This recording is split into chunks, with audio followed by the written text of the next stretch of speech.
latest social media stories ni Kim Chiu, ibinahagi nga niya ang pagbisita niya sa headquarters ng kanyang bag business na House of Little Bunny.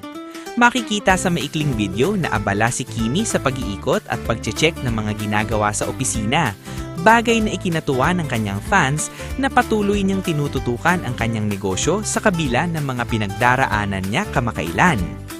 Pero mas lalong kinilig ang netizens nang kumalat ang chika na di umano'y hindi nag-iisa si Kim sa pagbisitang ito. Ayon sa ilang sources, sinamahan daw siya ng kanyang rumored boyfriend na si Paolo Avellino. Bagamat hindi naman kita si Paolo sa mismong video, marami ang naniniwala na nandoon lang daw ito sa tabi, tahimik na sumusuporta at nagbabantay kay Kim. Sabi pa ng ilang fans, kapansin-pansin daw na very protective si Paolo nitong mga nakaraang araw, lalo na't may pinagdaraanan si Kim.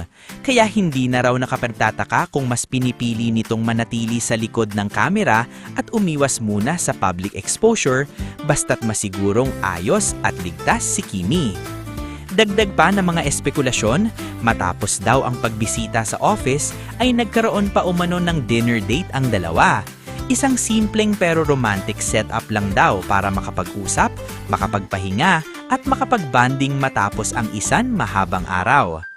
Bagamat wala pa ring kumpirmasyon ang balitang ito, hindi napigilan ng Kim Pao fans na kiligin sa ideya na sa gitna ng abalang trabaho at personal na pagsubok, nariyan sila para sa isa't isa.